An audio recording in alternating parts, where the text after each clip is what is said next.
Well, Pacelli and Boomer, they're grizzled and gray, talking about Star Wars from back in the day. Got a talk show called Geeky Geezers, it's true, spinning old tales about the stuff that went through. From Atari to Shrek, they know every line. Geeky Geezers, man, they're feeling just fine. Late Savvy's got a lightsaber, swings it with pride. Boomer's got a game but plays it deep in the night. They're ranting about He-Man and old X-Men too. On Geeky Geezers, they're the nerdiest crew, talking Transformers toys that twist and they turn, singing blues for the geek life, their hearts still burn. Oh, Geeky Geezers, they're living the dream, talking comics and movies, they're busting the seams. From Battlestar reruns to D&D lore, they're preaching the gospel of geek evermore. Pacelli and Boomer, they'll never grow old. Geeky Geezers with hearts made of gold. They're sitting in the studio, mics turned up loud, reminiscing about Super Friends, feeling so proud. Pacelli loves Spider-Man, Boomer's for Hulk. They argue about Star Trek with passionate both. From Betamax tapes to their old D20s, Geeky Geezers where the nostalgia flows. They got fans in the chat, from the young to the old, tuning in to hear stories that never get told. Talking Ghostbusters, Proton Packs, toys in the box, and Saturday mornings with cartoons that rocks. Pacelli and Boomer, they're keeping it real.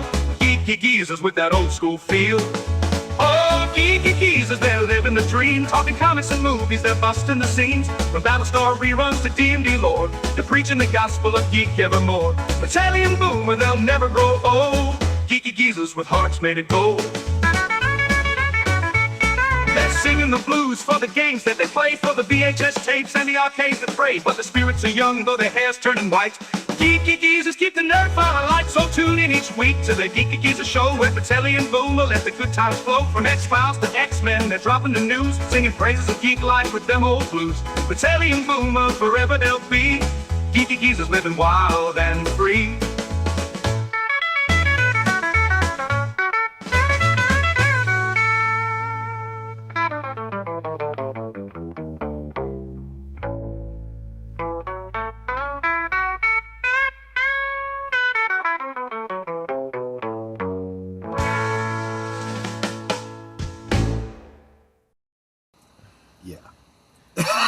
We're live. We are live. Was I talking about the lizard thing and talking to ChatGPT about how my pet lizard died and just... It was a great story. I thought it was really funny, but then of course I was sharing with you how our resident AI, after Netter lost her temper and swore at her, it seemed to get an attitude. And I'm getting a little worried about these AIs today. It's like... Yeah. Well, the one in the kitchen is flipping deaf. Yes, they should all be the same, but yes, they're not. Each outlet apparently is a different instance. So it's very, very weird. Not to mention she's decided that the one in her office is going to have a male voice named Ziggy. So she tries saying Ziggy to other ones, and they don't respond to her. And then she gets frustrated. It's like, your own fault, girl. Sorry, you're the one that set this up. It's doing exactly what you told it to. I'm thinking of Ziggy Stardust when you say that. I think the idea is Quantum Leap, Ziggy. But, right, okay. But the thing there is, first, wasn't Ziggy a human that worked? It wasn't the computer. It was... Yeah, because he would say, Ziggy said da-da-da-da. But the thing is, I got tired of every time I asked or said something in the kitchen, the one in my office would answer, and I can't hear it. I would just hear that it was answering, but couldn't make out what it was saying. That's why I changed the name. I understand. And the point I'm getting at is she didn't choose the name from nowhere. It was one of the choices she had. Yeah, you can Amazon. do her name that starts with A. You could do Ziggy. You can do computer. I think there was a fourth one. Let's see. Alexa, if I want to rename you, what names are available? Okay, you can choose from Amazon, Computer, Echo, or Ziggy. Which of these do you like? No, thanks. I would do computer like on Star Trek. That's what I believe Big Al Presents does. Am I mistaken there, Big Al? Yeah, Big Al says computer for his. And he also says, have a great show, you Geeky Geezers. Wishing you, everyone, a great week ahead. Oh, speaking of which, hi, everyone. Welcome to Geeky Geezers. Exactly. I'm your host, Agent Get Boomer. You back on track there. My co-host, Pacelli. Oh yeah, hello. Yeah, I've been talking. And also our resident Geezette, Netter of Netters Network. Happy Mother's Day. Thank you, and good evening. All right, and let's see who else is in the chat. There's been Yes, I think what we really should say is Happy Mother's Day to all the mothers out there and all of you real mothers out there. Have a great I want to say Happy Mother's Day to all the single dads out there that Yeah. are also having to be moms. That's true too. That is absolutely Oh. true too. So apparently there's some internet drama that Lynn Green has to look into. I don't know if it's in any relationship to what I was looking at, but I was telling Boomer in the backdrop, I'm working multiple computers trying to move files over. Some programs don't transfer. It's on the computer it's on, or you buy a new license. So I'm working all these things out over here, getting a little stressed because, I have multiple computers, but still only one brain between them. And I go into X, where I have, I'd say, about 4 or 5 different chat groups, mostly YouTube supporting groups where we share each other's streams out and stuff. And there's one where 2 people I just don't know were getting into it with some sort of, one's dropping the GD bomb, and Oh, he yikes. actually said GD. He Wow. literally spelled out the letters GD. Oh. He didn't actually say it outright. Understand. But Okay. still, it's like, really? And implying what the other person likes to have bedroom activities with in a non-human way.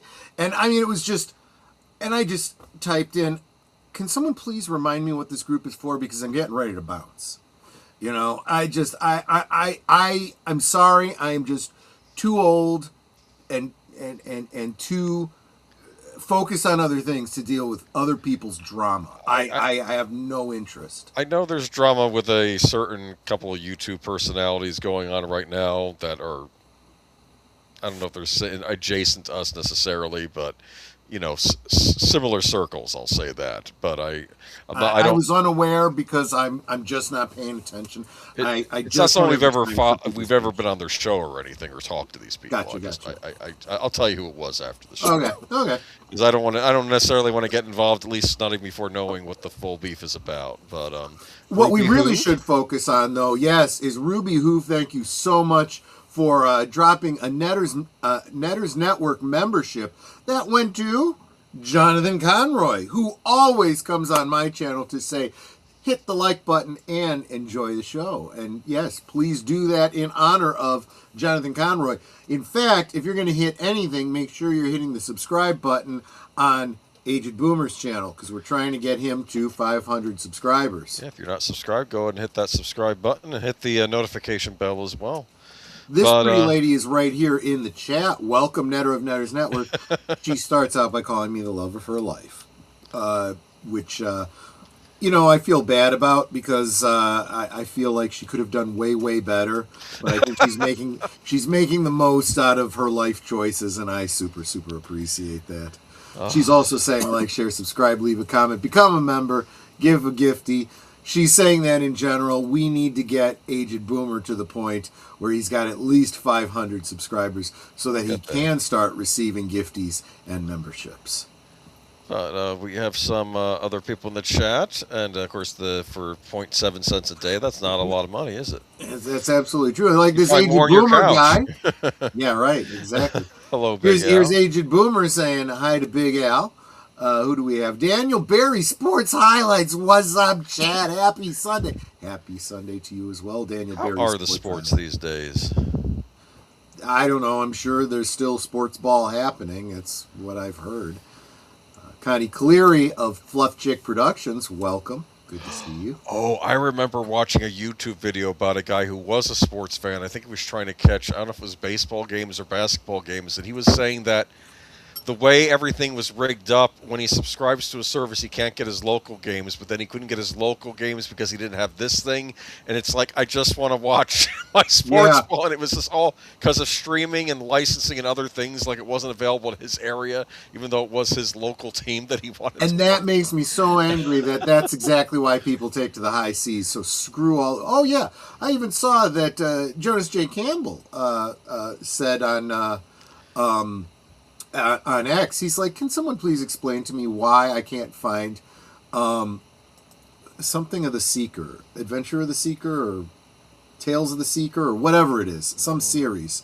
Rings I a can't bell. find it on any streaming service. I said, you answered it yourself. Streaming service. Hey, Own physical media so they can never take it away from you. another guess, probably there was music or licensing issues, too. That's another problem. Could be, but it is out there on DVD, so, you know. Where is Kung Fu? The legend continues. Exactly. Because Warner Brothers Exactly. probably owns it. That's probably why it's in this doldrum thing. I want it back. I want to watch Kung Fu: The Legend Continues again. I'll tell you what, if the Ellisons have any brains, they are going to move in and start releasing everything so they can make as much money as possible. Can you imagine a business trying to make as much money as possible instead of stupidly sitting on revenue sources? You know, I just don't get The it. only series that survives from that block is Babylon 5. Everything else is vanished. Yeah. There's not a lot of love for 90s TV shows. They need to do better. Okay. Well, I'm getting ready to share out a YouTube video I just saw about, I think it was like 12 sci-fi films, one of which, by the way, was Alita Battle Angel, that were so good and didn't do well. And it was, you know, they each have their own reasons why. Came out just before COVID, was purchased by another company that saw no interest in promoting it. Marketing fell short, you know, but a lot of them were like, yeah, this was good sci-fi and you need to pay attention to it because it's aged perfectly. And it tried to tell you something that we are now suffering with right now. Lester the Skeptic says, I need this, endured a third hospitalization with possible dialysis and transplant looming. Dude, you are absolutely in, well, I'm going to say in Netter's prayers because I don't believe the big cat at the top of the stairs wants to hear from me. But she has the faith of a child, and her prayers are worthwhile. So she'll be looking out for you. Definitely keeping our Skeptic thoughts guy. and prayers. I'm sorry, that's rough. I hope we wish you the best, man. I'm sorry to hear that. And David Penzak, good to see you, my friend. Always good to see you. It's good to see all of you guys. Salute to you, Deleted Scenes, who I believe has a member stream after this. So if you are a member, get over to Deleted Scenes right after Geeky Geezers. Look at there's Booger, says Al deserves to be sworn at. Oh, AI deserves to be sworn. I thought he was swearing at Al. I am on Netter's side. Okay, yeah. Well, you know, if you're swearing at Al, he's sitting there going, I don't know what I said, but okay. I don't mean to speak for you, Al, but I know what kind of a person It's because you are. Al didn't care that much for *Malignant*. That's where the swearings come from. One of the 10 best movies of the 2020s. There you go. There you go. It will be in my top 10 before this decade is out. *Malignant* will be there. Booger says Alexa's probably a young girl that the original AI programmers trafficked and now keeps in a corporate basement. Actually, I used to know, not like personally, but I had seen an interview with the voice actors who did the original voice of Alexa. I don't know whatever happened to her. I'm sure she's still doing voiceover work. Either that or she's been outsourced by, well, AI. Zootopia is saying hi to everybody. Good to see you, my friend. Yes, my main is called computer, but my Kindle answers to that name there, which just went off when Netter was talking to her. Yes, exactly. That's why I didn't say it, because ours would also, that. Yeah, I'm even more careful about saying the AI's name than I am the no-no words of YouTube. I gotta be really, really careful what I say and who I'm overheard by. So GD instead of the words the initial stands for. I am not sure which is worse. Yeah, you know what? You totally get the spirit of the idea. It's not saying the words. It's not that. It's, the irreverence. However you look at it. And I don't approve of either of them. I am on a phone, so I have. So I will have to switch between the chats. You don't have to. I mean, honestly, Booger, if you're doing it because you want to see the chats, fine, you can do that. But we in the studio see all the chats together. So you don't have to do it for our account. Is that Fred Flintstone? No, it is the Grand Poobah of Fred Flintstone's Lodge. I just don't remember his name. I see. Okay. It rang a Only bell. the humans would make a sport out of the massacre that was the Cricket War? Cricket War. Cricket War. Oh, that's spelled. Okay, the way it was spelled, I wasn't sure what I was. Legend of the Seeker. Thank you so much. And then so did Deleted Scenes. Didn't see it, but I heard it was good. Did you guys see that there is a real WKRP in Cincinnati now? And while it wasn't the first word said, an afternoon DJ did say, booger. Good. I'm glad. Every time I see reality imitating art, I love to see that. Yes, Kung Fu The Legend Continues deserves a rewatch. Well, we got to find it in order to rewatch it, that's for sure. That'll be what we do after Twin Peaks. I'm kidding, of course. Exactly. Booger, it's true, all prayers are heard, but not all prayers are answered. And I don't think I'm the prayer warrior you're looking for. Living in Cincy, I can say it's about time. Yeah, exactly. And thank you so much to Geek Flag with Nate Knows for the gifted membership on Netters Network that went to Captain Krypton. Captain Krypton. Welcome to membership on Netters Network. Good to see you. And there's the Hoot Owl. There is a downer discussion to walk in on. I don't know where you walked in. So we've had a bunch of ups and downs just in the past 15 minutes that we've been on the air. So I'm not sure exactly what we're talking about. It is said to be the center of so much hate lately. Okay, I'm really disjointed from the conversations. These things are hitting me like the back rooms.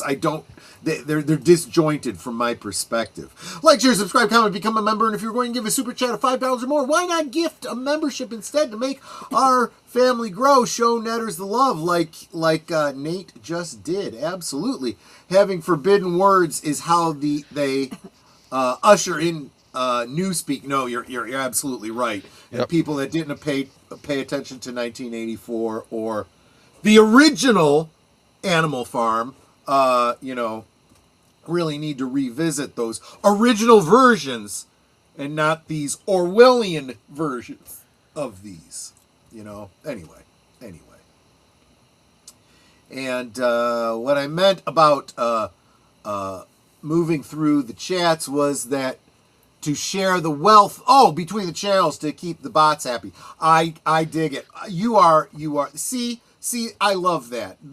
Everybody is supporting the channels in some way, and I super appreciate it. The Legend Continues DVDs are available. Not of all the seasons, at least not last Not time I of all the checked. seasons. Yeah. I should look. Maybe they have released them by now. Yeah. And you also have to be very careful because a lot of times, even on Amazon, even on eBay and so forth, sometimes they are not originally professionally licensed DVDs, which is fine for some people, for some things. There were some foreign films that I could only get through those means. there have been unreleased shows. Unfortunately, I'll spend like a decent amount of money sometimes getting these they're basically bootlegs, right? And then eventually the company that owns the rights gets around to putting them out. I'm like, damn it! You know? Yeah, well, that can happen. Yeah. I am gonna say this. I'm gonna tell the horror story again because I don't care. It's my show. Back in the 1990s, I used to watch Kung Fu: The Legend Continues, and then we got to the end of season 3, and it had his son Peter said, "You know what? I'm gonna go through the full-on thing and become a Shaolin monk, just like his dad, Kwai Chang Caine. I'm gonna do the thing, getting the burn on the arm and all this other stuff. You know, I'm gonna do the full-on thing." And he almost goes through with it, and then he decides, "No, I'm not, because I'm still a police officer, and that's what I'm gonna remain to be." And then his father said, "That's okay. From now on, you'll just be a Shaolin cop." Which I thought was funny. And they kind of walked off into the sunset. And I thought, oh, that's... And then I didn't hear about a new season coming out because way syndication worked back then. So I just assumed, oh, that was the last episode. And that's an okay way to end it. You know, the dad and son, they're reconciling their differences. They appreciate each other. And that's how it's moving on. And then I find out years later, no, there was a season 4 which aired and I never saw. And I'm like, what? That's rough. Yeah. There was one episode where Kwai Chang Caine became a radio talk show host, and I want to know how that played out. Yeah. I mean, you might have dodged a bullet. It might have gotten really weird. And it was already weird. He was even though he's the grandson of Kwai Chang Caine, or the great-grandson of the one from the old 70s show, he is basically the same character, but stuck in the modern world in the 90s. In fact, the first episode shows him, he has his sandals on, he's playing his flute like on the old show, and then he walks out and it's a major highway with cars buzzing by. It's kind of like a take on that old PSA with the Indian when he walks into the modern world. Booger said, back in the day, I used to get some of those unofficial DVDs in the dealer's room at a convention. Yeah, Netter and I did the same thing. In fact, when we started going together, I saw that she had some cool bootlegs from the conventions that I was interested in. The quality was terrible sometimes because you're talking DVDs. We go back to the VHS tapes, and it was a copy of a copy of a copy of a copy, and that's how you sometimes got, some of those Star Wars. Now you're starting to see them on DVDs, official DVDs, the cut scenes and stuff like that, like with Biggs and all that, right? Oh yeah, but then there was always the how do you put it? The non-rated fan edits of scenes of some of your favorite stars and starlets from the various sci-fi films, showing more than they usually did on the shows that you like to watch. So, and they'd have whole tapes of those. Marina Sirtis topless. Fighting with the one who played Mommy Dearest. What's her name? Joan Crawford. Faye Dunaway. Or Faye Dunaway. Yeah, she played Joan Crawford. Yes, right, in exactly. the movie, yes. Okay. Exactly. Faye Dunaway. Yeah. Faye Dunaway wasn't the one that was topless. It was Marina Sirtis that was. Marina Sirtis was always very grateful to the Star Trek fans because I think she felt it got her out of being in these disreputable movies, so she was always grateful. Whereas now she's on a respectable show, and it helped her career. Well, that's how she was for a long time. She's kind of gone the other way now, and she's gotten so full of herself that she looks on her fans with derision now. Well, people change. It's like, exactly. I can't use the B word because back in the day, Rerun and the Doobie Brothers taught me how wrong that was. The B word. The B word. I'm trying to remember that because I know the exact episode of What's Happening that you're talking about, but I don't remember what the B word was. Oh, I can't remember. Oh, bootleg. Okay, yeah. Now I know. Yeah. That is where my copy of Star Wars Holiday Special came from, and I'm old enough to remember the VHS tapes. Yes, that was where my first copy of the Star Wars Holiday Special came from. Then the internet happened, and now DVDs, and now your buddy Troy, for members of the channel, come holiday season, hit me up, and I'll hook you up with your own copy of the Holiday Special. One of the episodes that stuck in my mind was the one where they recreated the Magnificent Seven. They even had Robert Vaughn guest starring. Kung Fu: The Legend Continues. That was an episode, yes, and it ended up with them 7. Robert Vaughn was in it. There is a wonderful scene with him and Kwai Chang Caine where the Robert Vaughn character, and he says, "Last time I spoke to you, you were trying to go after the man who had murdered your child," and Robert Vaughn says, "I found him." That's all he says. And you're wondering what. I love that. No. You don't have to wonder. You know what happened. You don't need any more than that, right? I think he was like an SX spy or something. Like, it was he a man from U.N.C.L.E. I wonder if they were trying to do a tip of the hat to that, maybe. But yeah, very possibly, yeah. All right, so let's get into the good old days. We always do a good old days segment tonight, and I'm gonna have to headline this because I doubt feel like we were having a good old days just here with our own chat. Yeah, well, considering I have 2 stories around this same subject, I have to educate you. So it's either about Nintendo or horror, It's about right? Nintendo. One of those 2. It's about. I almost went horror because I almost thought of doing a Evil Dead thing tonight, but I figure we'll have time to do that some other time. Sure. Star Fox. Oh, this one makes sense. You actually had a couple articles about this one. Yeah.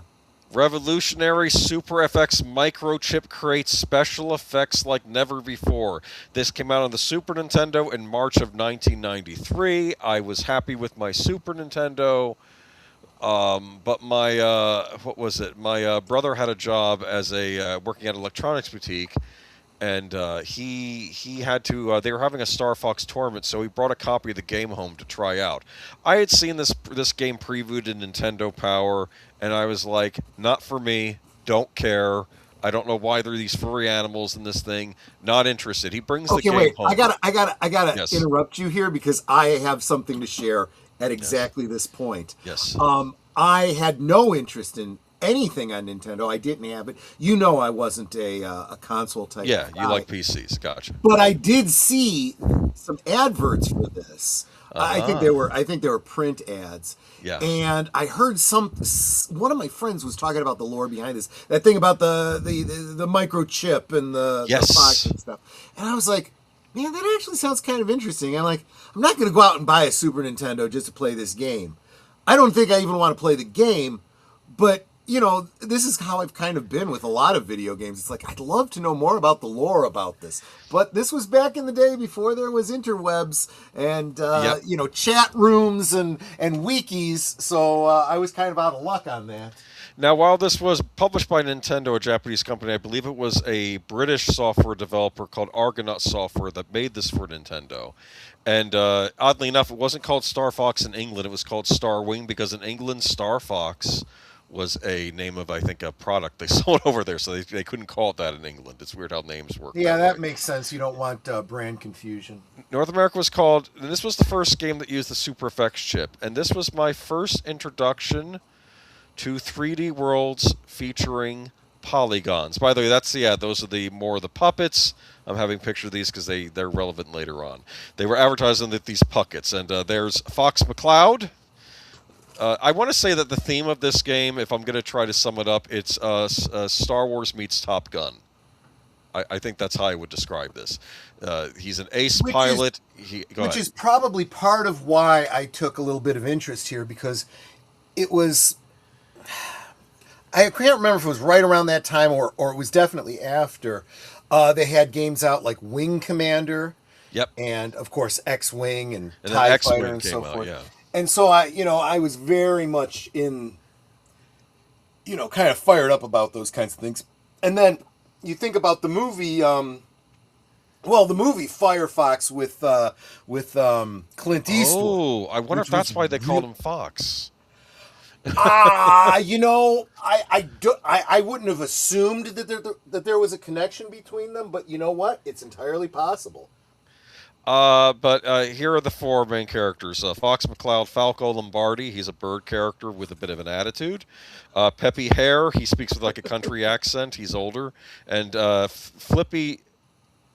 Slippy Toad, that's his name, Slippy Toad, and he's like the engineer, like a child prodigy, like the smart kid in the group, okay? And those are the 4 members of the Star Fox team, a team of mercenaries, but they help out the government of the planet Corneria.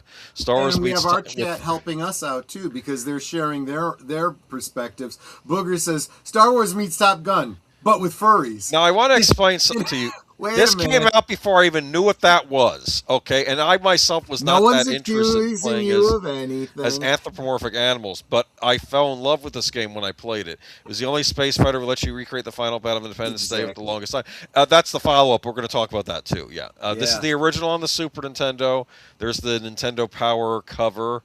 More Buck Rogers. Maybe you're right. Maybe more Buck Rogers. You're right. I mean, not be blunt. There's nods to lots of science fiction movies and series, especially in the second game, which we'll talk about in a little bit. But start out with this map, and as you can see, you can pick 3 paths.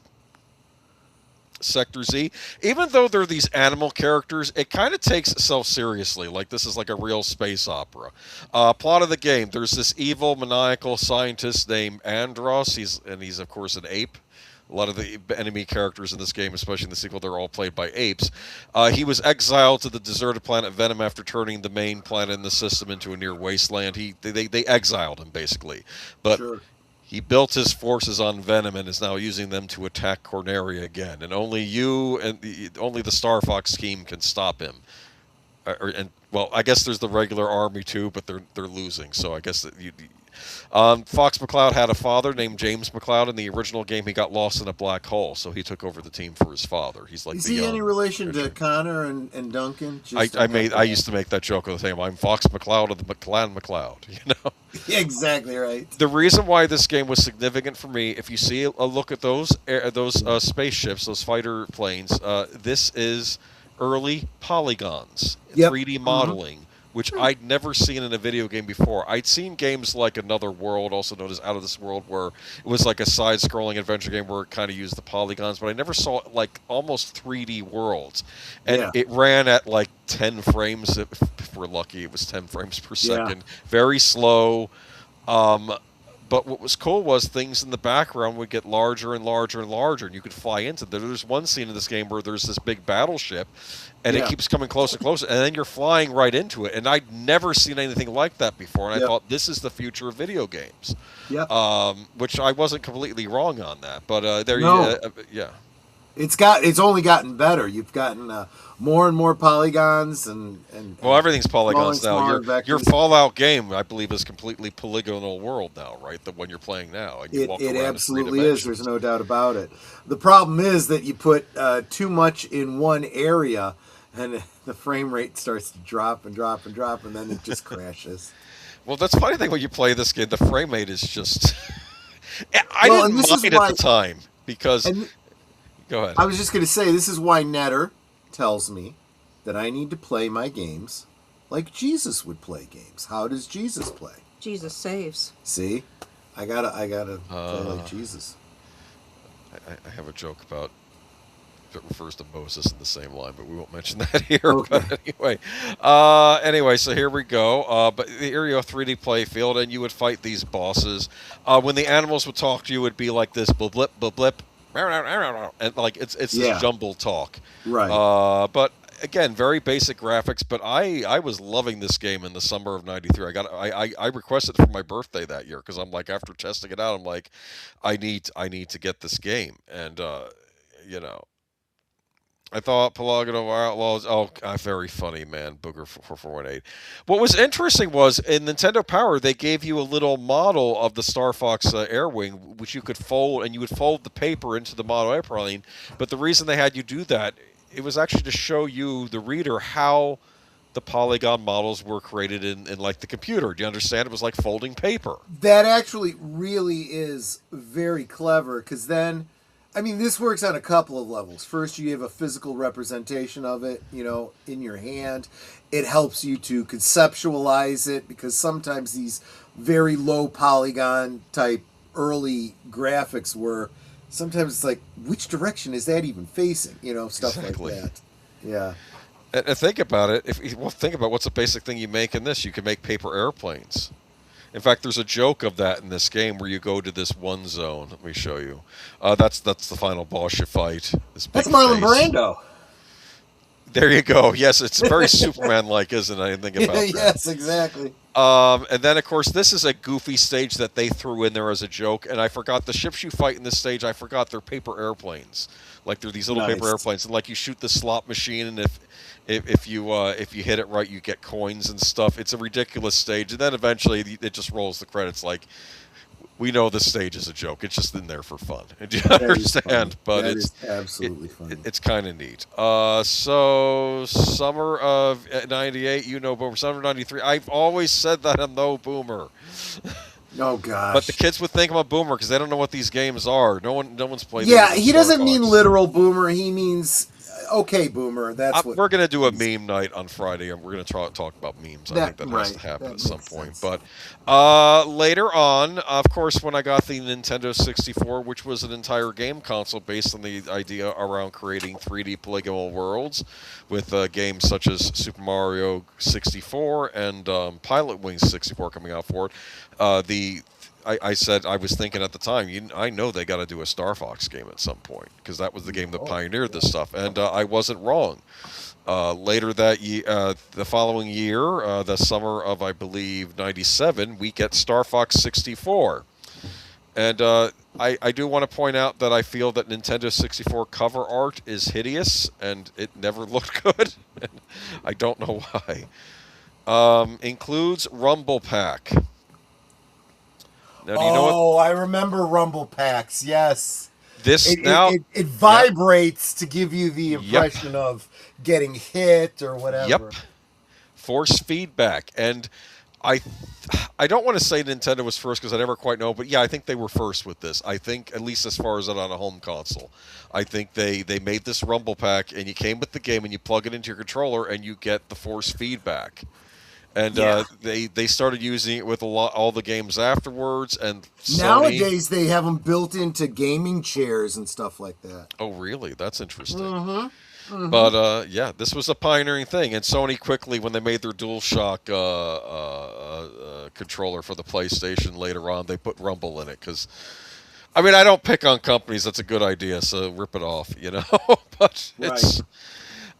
This was kind of neat, and of course, is a bit more expansive. They don't have to use the pixel art to show what the characters look like. They're using the in-game. All the in-game cutscenes are done with the in-game graphics. This is Star Fox 64, and all the characters talk English now. Now, even though the Nintendo 64 used cartridges, so there wasn't a lot of room on these cartridges to have a lot of like orchestrated music or dialogue, because this is still basically a kind of a shorter arcade style game. Everything is fully voiced in this game, and it's rather neat. So there's the beginning cutscene. There you go. You got the four of them there running and this is a remake of the original.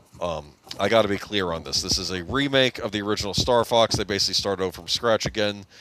Similar storyline, except in this version of the storyline, James McCloud did not get lost in a black hole. James McCloud ran the original Star Fox team, which consisted of Pigma the pig and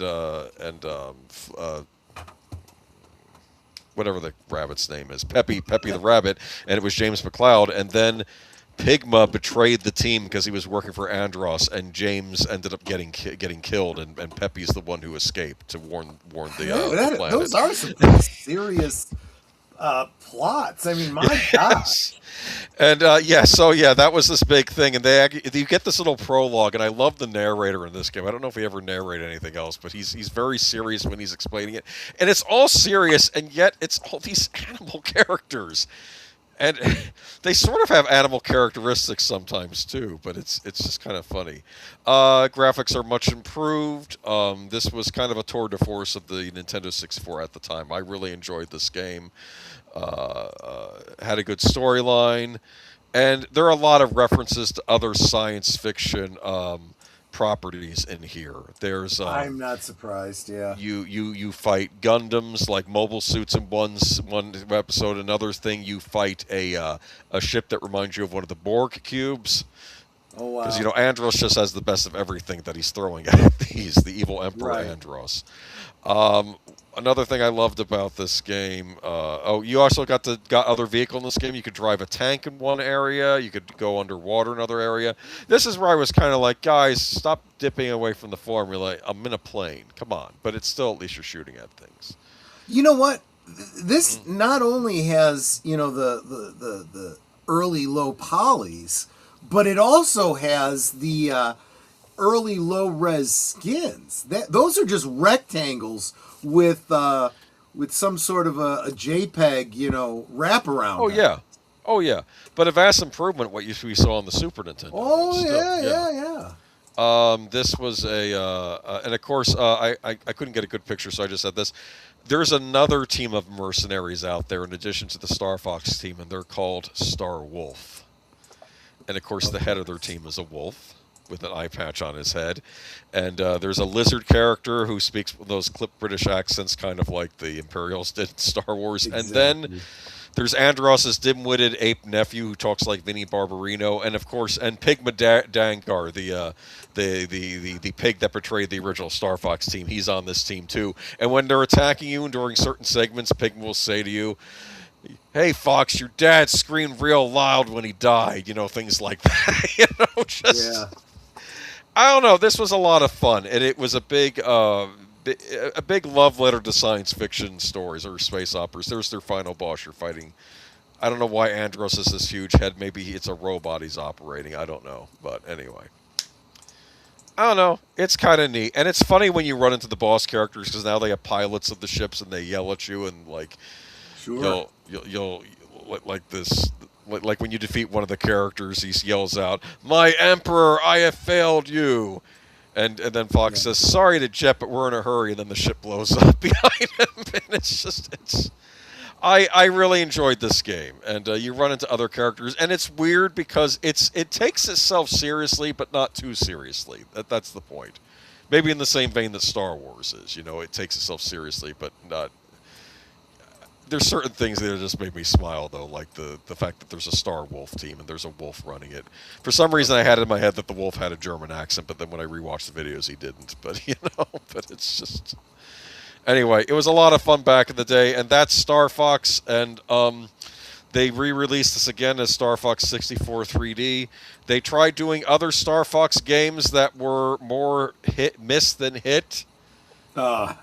Practically all of them, if I'm being perfectly blunt with you. Nintendo never quite was able to get the series off the ground after this game. And I think, again, it's sometimes these things are lightning in a bottle, Yeah. and sometimes not even understanding themselves what they hit on, what in the formula was what made it such a hit. But I want to say hi to the Tired Midnight blogger, Curtis Selby, who has stopped in to say hi. I think one thing that hurt it too, I think this style of game went out of fashion because it's basically a game you can complete like in an evening. It's not like one of these long, expansive games like Right. Zelda or Fallout or something like that where you're... No, it's basically the arcade style game. In fact, this could have probably been an arcade game. I we keep bringing up Fallout, but I got to tell you, Fallout 4 is between a lot of great game within it, all the DLC with added missions and things like that, and then the modding community that adds all kinds of content and missions to it. You literally could be playing this forever. It's pretty amazing. Yeah, well, that's cool. I mean, it's like Doom. I love Yeah. the original Doom, and fans have just done all this expansions on it. You can just keep downloading their versions of it. I'm Right. 40 minutes behind. What did I miss? You missed me talking about Star Fox. Yeah. Oh yeah, we have not been in high speed mode. You haven't missed anything yet. High speed Yeah. mode begins now. Let's get into the stories of the night. Oh, we're gonna actually talk about the stories. Okay, let's get into some actual news. Yeah. No, let's not get into it because it's not good as usual. Okay. Oh, actually, no, this one's all right. David Attenborough turns 100. Wildlife Supremo celebrated by King Charles III, Camilla Cabello, and Paddington Bear. You hear that? Yeah, in fact, I put this right at the top in the place we normally would have had In Remembrance. I called it In Remembrance, but not gone, because he's celebrating a hundred years. My gosh, God bless him. We try to do that every so often, celebrate the people still with us, because it seems to feel like Yeah. we're okay. But the world is celebrating David Attenborough's 103rd birthday. Huge names as wide as King Charles III, Leonardo DiCaprio, Camilla Cabello and Paddington Bear have just delivered virtual birthday messages to Attenborough in a celebration of his life that took place at London's Royal Albert Hall and aired on the BBC. Others have sent their love, included Nile Rodgers, Judi Dench, Phoebe Waller-Bridge, and UN Secretary General Antonio Guterres. The scale Did Phoebe Waller-Bridge say happy birthday, you completely worthless white male that I hate? Is that how that came out? I just wanted to, get the spirit of how she might have said that. I don't know. I'm sure at 100 he's exempt. It's all the younger men that should yell. At 100, he probably doesn't care. He's like, yeah, Phoebe Waller who? The scale of these rock star tributes is a testament to Attenborough's seismic impact. The British centenarian is without a doubt the most famous naturalist of all time and is showing no signs of slowing, with the BBC just revealing that he will narrate the upcoming Blue Planet 3 landmark. All week, the British press has been awash with tributes to Attenborough, who has been making and presenting nature documentaries for decades. Yikes, he was around for World War II, wasn't he, witnessing all that? He sure was, yeah. Okay, but his extraordinary talent for storytelling has shaped the way generations of audiences understands and connects with the natural world, and his voice remains synonymous with the very best of BBC's natural history output, says Jack Boodle, Attenborough's commissioner at the national broadcaster. I believed he did that Planet Earth documentary series a while back, right? He did a lot of those, so I wouldn't be surprised if that wasn't one of them, yeah. That's the one that had the segment on chimpanzee warfare, which... Yeah. has a horrifying connotation in it. True. But we want to wish him happy birthday as well here from Absolutely. from Geeky Geezers. How about you, Ned? Are you big on David Attenborough? I remember him doing the commentaries on the Animal Kingdom thing. Yep. It's like so it's like I always associate Animal Kingdom with him because his narration, Yeah. God bless David Attenborough. Because he's got that kind of voice that kind of brings a bit of class, and kind of a you're watching a scholarly piece when you he's hear classy. his voice. Yeah, he is classy. Yeah. He's classy. I don't think he cared that much at 99 either. Yeah. Yeah, exactly. But happy birthday. And give the chimps a bone and a monolith, and the whole world goes to pot. Oh yeah, well, kind of true. Yeah. Okay. Retiring. I figured I'd bring this up because the rats are leaving the ship. Actually, I'm kidding. I'm kidding. What am I doing here? No. Hold on. Give me a moment here. I'm kidding. Actually, he's not a rat. I wasn't meaning that connotation that way. I'm already off to a bad start. Let's just read. Okay. Tezuka is the latest company veteran to retire from Nintendo. Veteran Nintendo designer Takashi Tezuka, who has directed some of the company's most influential games stretching back to the original Super Mario Brothers, is retiring from the company. In a note published alongside its latest financial results, Nintendo confirmed that Tezuka will retire from his role as an executive officer on June 26, 2026. Tezuka is one of the most experienced game designers at Nintendo, having directed classic games such as The Legend of Zelda, Super Mario World, The Legend of Zelda: Link to the Past, that's a favorite of mine, and Yoshi's Island, another favorite of mine. Those last two were tied for my favorite Super Nintendo game, even above Star Fox. Most recently, Tezuka was the producer of Super Mario Bros. Wonder. Well, geez, he sounds like he's been doing good work. At 65, Tezuka is at Nintendo's typical retirement age, though his longtime collaborator Shigeru Miyamoto, 73, remains active at the company as an executive fellow. Nintendo has seen a number of prominent creators leave the company in the past few years, though some have retired rather than find work elsewhere. In January, it was revealed that both Hideki Kano, known for Mario Kart and Yoshi's Island, and Kensuke Tanabe, who worked on Super Mario Bros. 2 and 3 and the Metroid Prime series, had both retired from Nintendo. At 60 and 60 respectively, Kano and Tanabe were just two of the many prominent Nintendo creators from the Famicom and Super Famicom era or approaching retirement age, including Super Mario Bros. Creator Shigeru Miyamoto, Super Metroid director Yoshio Sakamoto, composer Koji Kondo, 64, Zelda boss Eiji Aonuma. Oh, 63? He's that old? That's not good. Yeah. I feel like they're going to lose all the talent there, and I don't know if they're replacing it. Anyway, but you know what? You did great work, and you'll leave a legacy behind. So yeah, I'm sorry. This sucks, man. Okay. Okay. We just have a plain image here because I couldn't get the. Okay. Here's the story. Nintendo apologizes as Switch 2 price increase announced. Shocking, shocking. I'm just. Who saw this coming? I can't even imagine. Nintendo President Shuntaro Furukawa has commented on the company's plans moving forward.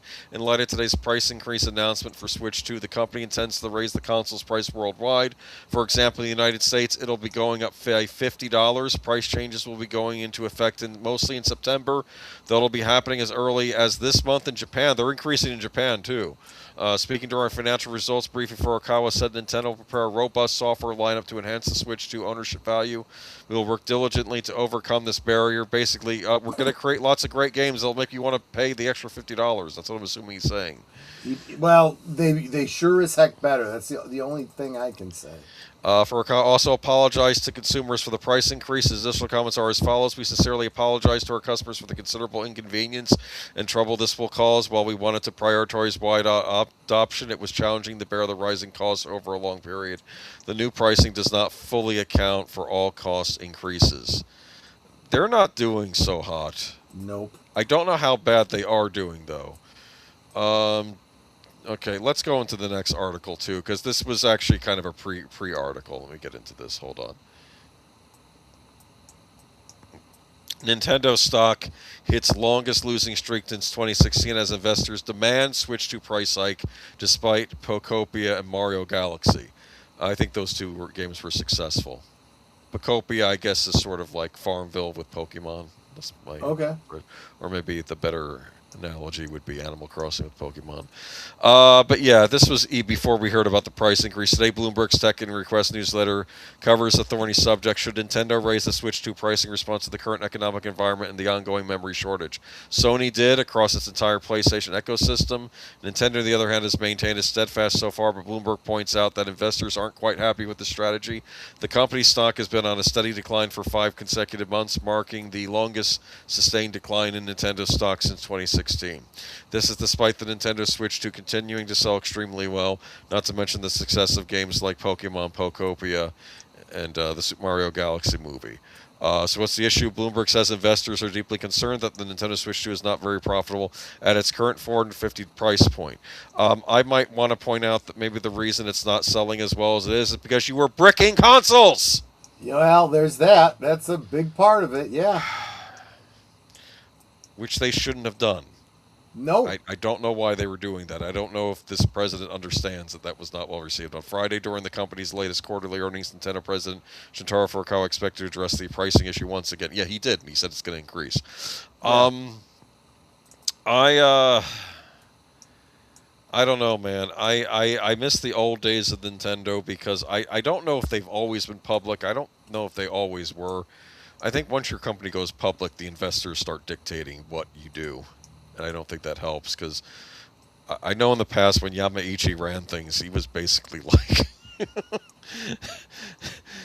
we do things my way or the highway, basically. He was an intimidating figure, okay? He's one of these old school Japanese businessmen who somehow had this weird, uncanny knack for knowing what would sell. He didn't play video games, but he knew what would sell. When you have that level of knowledge, this is the biggest problem I have. On the one hand, I appreciate the businessmen who come in with their money and say, I want to make more money. You are profitable, make me more money. Okay, fine. But don't think that just because you have the money means that you understand how this business works and what's going to make the money. If you see me as being successful, keep your hands off, give me your investment, and I will give you back profits, as I make them. But if you want to come in and kill the golden goose, that's just fine. But just understand that's what you're going to be doing when you start coming in and meddling and dictating things that you don't understand. We've seen a lot of that happening in the past couple decades, actually. They need some kind of budget console. I don't understand the point of a $500 portable. I'll never want to bring it out of the house. Right. What did I want to mention to you, though? Prior to the current president, though, Nintendo was always run by the Yamauchi family going back to the 1800s. They started out as a playing card company back in the 1800s. Sure. Later on, I think in the 50s and 60s, they branched out into making toys. In fact, they made, you know, those things you press, the grabbers, like you press the button and the hand comes out and grabs things. Oh yeah, Like the claw machines. Sure. Yeah, they made a version of that back, like I think like the 60s. That was very successful. Then they got into Sure. games, but it was, and they still, oddly enough, the family still made the playing cards, even though it was at that point their money Yeah. was the video games. I guess it was still a tradition, so they still made the playing cards. Hanafuda cards. It's a type of Japanese card game they have over there. Memory storage is also being artificially extended by distribution insurance, not Yep. manufacturing. Yeah, He's not I can wrong. believe it. I He's think a not lot of wrong. this stuff is nonsense. But I am going to say one thing in defense of the president. I can tell from his talk he didn't want to raise the price. He's being pressured into doing it. It still doesn't shake the fact, though, that this is just too expensive. People are hurting right now. I'm sorry. Yeah. Everything's getting expensive. Video games are a luxury, and I can play my Switch 1 for a while. And you better have robust software coming out for this thing that people want to buy. Right. And maybe stop with the $70 price tag. I know that the other consoles do it. That doesn't mean you have to do it. You're always good at doing the 60, keeping it 60. Right. All right. Moving on, though, they did make an announcement this week, completely out of the blue. There is a new Star Fox game, and I use the word "new" loosely. Okay. I'll get into it. It's official, everyone. Nintendo today has announced Star Fox for Switch 2, and it launches 25th of January, 2026. And yes, it is indeed another remake of Star Fox 64, with Nintendo calling it a cinematic take on the classic. It'll cost $49.99 digitally and $59.99 physically. However, a lot of outlets, I notice Amazon, I think Walmart, are selling the physical copy for $49.99. So those of you who want this game, you probably still get it at the better price. This is something that threw me off, though. The game was revealed as Nintendo dropped a completely unannounced Star Fox Direct on Nintendo's Today app. And it's... The 50-minute Direct showed off a lot we came to expect, including brand new looks for Fox, Falco, Peppy, and Slippy, in order to make them look more animalistic. I'm going to get into that in a minute. You can get a good look at them in our extensive gallery. Difficulty options have been added. Okay, but you know what this game is? And I don't know if this is brilliant or if this is awful. It's the same game. Yeah. Star Fox, they literally said this is the same game that you played on the 64, except now it has all the advanced graphics on it. And I'll say this, the Switch 2 does have some power behind it. So it looks great, but it's basically, they said you could even play it with the Nintendo 64 controller you can buy from Nintendo online, and you can actually use that and play it just like you did on the Nintendo 64. It's basically the same game, just with a new coat of paint. With better visuals and, of course, an orchestrated music and cutscenes. They've added cutscenes to this game. But I'm kind of nonplussed. Go ahead. Well, on the one hand, yeah, it seems kind of ridiculous. But on the other hand, if they're planning to continue... Okay, so there's a number of ifs that have to line up here. Yes. First, if this does well, Yes. if it sells well and they make a decent profit, that might be an impetus for them to put out an actual sequel. Yes. And this is also a great way to get both the nostalgia dollars as well as a new audience. Who never played the original. Exactly. So it could be kind of brilliant. But it's a gamble. We'll just have to see. But they changed the way the characters look. Your mileage may vary. Right. Some people were thrown off by this, and I think I realize what they're talking about. Remember the Lion King, quote-unquote, live-action movie? Yeah. Where they made all the characters look like the actual animals as opposed to looking like the anthropomorphic style that was in the actual cartoon movie. Exactly. And I feel they're doing something similar here. Pepe looks okay. Falco, they look like actual animals that are upright and wearing the costumes. I've noticed this about them. It's kind of throwing me off a bit. And this is just as contrast, this was Fox McCloud who made a guest appearance in the last Mario movie. Super Mario Galaxy movie. He shows up, and you know, and I feel maybe they should have gone more in this direction and less the super realistic, but I don't know. Apparently, though, when you're playing online with your friends with the online modes, you can make your face look. Basically, you can map the Star Fox head over your own face in the camera. Oh, that's weird. And you can actually talk and, like, even moving your eyebrows and stuff, the character moves along with it. You think that's weird, don't you?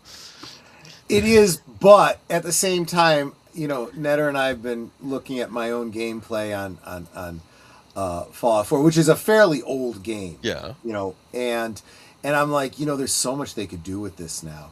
If you had like an AI ability to actually communicate with the characters on screen, because we did talk about one game that was doing that, that maintained the integrity of the narrative, but would respond to you in ways that you know, are logical but not necessarily pre-programmed. So I don't know. I think the future could be really, really cool. There's a lot of cool things they could be doing with games. We'll see. Yeah. We'll just have to see.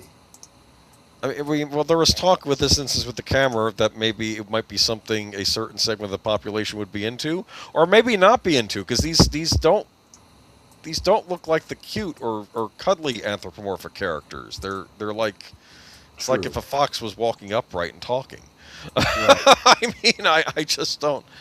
The remake trailer looks like a one-for-one game model. The original story just upgraded looks and yeah, that's what it is. That's what it is. And I don't know. Again, I don't know if that's a good thing or bad thing, because I'm like, they've tried redoing and doing sequels before, and they've all failed. So maybe just completely just reskinning the whole thing and just making a new one. But at the same time, I don't know. And maybe I'd be more hyped for this if I owned a Switch too. I don't know. But this is just, I don't know. I feel they should have gone with this. By the way, I always thought that Fox McCloud should have been voiced by Tom Cruise.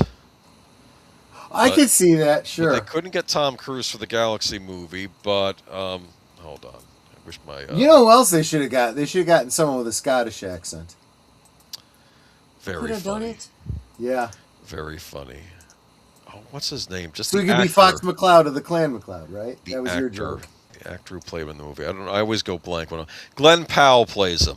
And the Oh, reason they okay. got Glenn Powell was because if you watch Top Gun Maverick, Glenn Powell's young pilot character is sort of like the younger version of Maverick. Gotcha. Like they're characters that echo the original characters in the original movie of the younger set of pilots, and you could tell Glenn Powell's supposed to be what Tom Cruise would have been like if he was living today, the Maverick character, which is interesting Wow, because yeah. you see Maverick dealing with these cadets, and you're like, he sees Rooster, he sees not Rooster, what was the guy's name? Goose. He sees Goose and Rooster, and he sees himself in this other character, and it's Right. But he's now older and wiser, right? So he's like, Right. you know, like he's seeing the cockiness of this young pilot. But that's who they got to voice Fox McCloud. They got Glenn Powell, and I think it's because of the Top Gun Maverick connection. But yeah, Makes sense. sounds like they're making the same mistake the makers of the first Sonic film. That's what I thought, because they made the first Sonic the way Sonic looked in those first trailers, and that was throwing people off. And I feel the same thing's going on with this. With the Star Fox characters. And don't even talk to me about the cat character, the cat pilot character. People are thinking, yikes. She was like one of the female pilots you run into in another stage, and now she looks like an actual anthropomorphic cat with the fangs and everything. And it's Wow. freaking people out.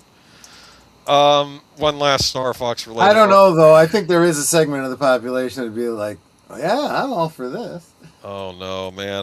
That's what I'm worried about, man. Maybe this will be a big, especially when you can look like those characters on camera. Exactly. Okay, this is a big saga story here. Godzilla -1 director puts Star Fox puppet mystery to bed.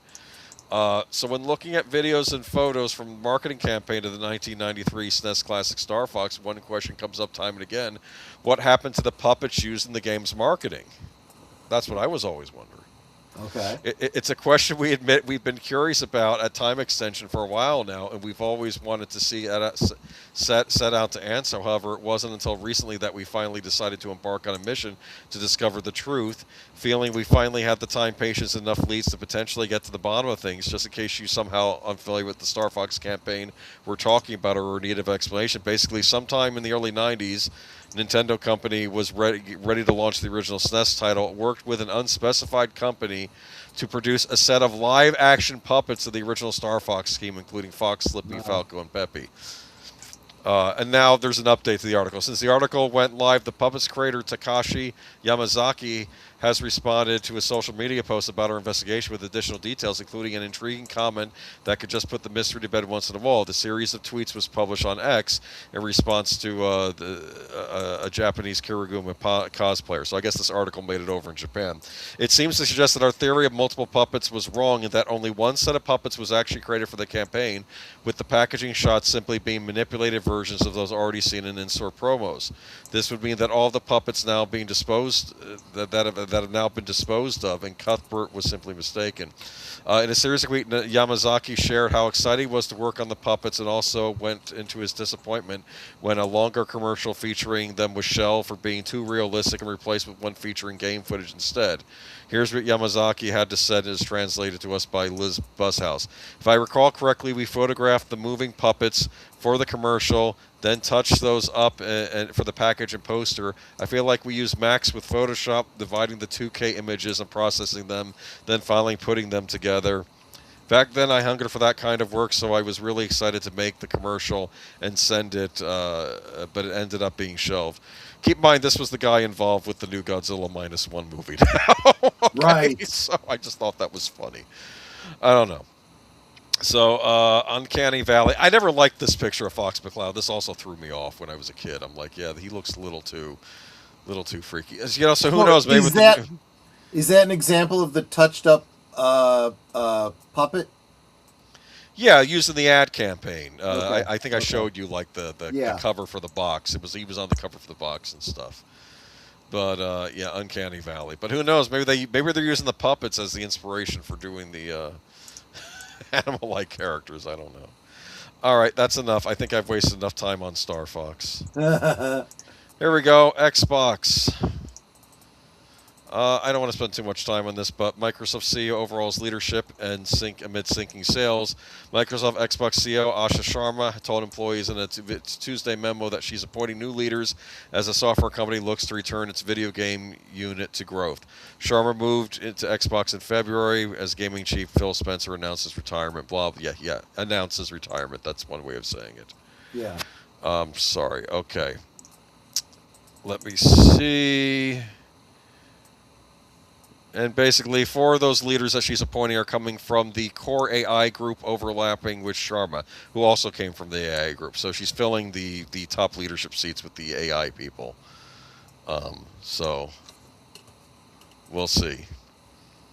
David Schloss, Instacart Senior Director of Profit and Growth, will take charge of Xbox's subscription and cloud business. Does anybody working on this have any experience with games? Jonathan McKay, a former Meta Director and head of growth for ChatGPT and OpenAI, will be Xbox's head of growth. Okay. Anyway. I say we move on. Okay, what do you think? Yeah, Okay. I agree. I'm not hopeful at this point, but you never know. They did lower the price of Xbox Live. Now we go into movies. There's no transition. I guess we mentioned a pig earlier with Pigma from Star Fox, right? True. Animal Farm is a box office disaster. Angel Studio film bombs with weak opening and brutal reviews. Shock. Who saw this coming? I heard they had a lot of paid shills online too. Is that what I'd heard? Oh yeah. Well, you know that the commies need to prop up their neo-commie rhetoric. So But this is an anti-communist story. that was turned into a pro-commie story. They literally Orwell. The Animal Farm box office numbers are in, and they paint a bleak picture for Angel Studios' latest release, which is already shaping up to be the studio's most high-profile misfire. Instead of building on its reputation as a faith-driven alternative to Hollywood, Angel Studios appears to have stumbled badly, embracing the Hollywood narrative, partnering with Hollywood progressive elitists, and delivering a film that's failing both commercially and critically. You know what I think they did? I think they got some money off of doing what they were doing, which is the more faith-based direction, and they got money, and they think we can now be big shots. Yeah, well, congratulations. You killed your golden goose. And let us not be mistaken, that's exactly what has happened here. All of their conservative base that was supporting them have completely turned on them now and said, wow, you literally have gone Hollywood. You are because you saw, well, did we talk about it last week? The ad that they did that was basically telling conservatives that were against this, they were calling them just like the pigs. You're just like the pigs. And it's like, yeah, well, we won't be showing up to see this. They didn't have their Even base. Disney They're not doesn't gonna do be that sort of thing. And they're not going to be supported by the leftists that they're apparently writing this for, because they're the ones that make the Jesus movies. So they've literally taken the last leg out from underneath themselves. This is going to be the end of this studio. I can guarantee you that. It's not a good sign, I'll say that. According to early reporting, Animal Farm opened to just over 1.1 million on its first day across roughly 2,600 theaters in North America. Projections for the opening weekend sit around 3.3 million, a modest figure that places the film outside the top 5 at the domestic box office. Critics and audiences aren't buying it. The critical response has been brutal. The film currently sits at 25% score on Rotten Tomatoes, firmly in rotten territory, and the audience side is arguably worse. So few people have seen the film that Rotten Tomatoes hasn't even gathered enough verified audience reviews to generate a score after a full weekend. That's near invisibility for a nationwide release. Yep. They sent this to a lot of theaters, too. Yep. They thought this was going to be like their next. They thought this was going to do Pixar numbers, I bet. I honestly, if there's anyone that actually believed that over there, they should be fired immediately. That is stupid. This has done nothing for the studio and their conservative base, and this does nothing for the neo-communists that want to push this kind of a message. And you know what? Eagle should just stick to doing his motion capture and voice work. He needs to get his head out of this kind of stupid bullshit. Get woke, go pork. Oh, that's kind of funny. I don't know why. I like that. That is funny. It goes on, though. Listen to this, though. Message that missed the mark. Part of the backlash stems from what many viewers see as a fundamental misunderstanding or outright reversal of George Orwell's original work. Animal Farm is long recognized as a sharp critique of authoritarianism and communist regimes, but this adaptation appears to have taken a different route, reframing elements of the story in a way that critics and audiences alike have interpreted as skewing toward anti-capitalist messaging. That shift hasn't landed well for a studio like Angel Studios, which built its audience by positioning itself as an alternative to mainstream Hollywood storytelling. This kind of narrative pivot has created a disconnect. Instead of reinforcing its core audience expectations, the film has left many wondering who exactly was this made for.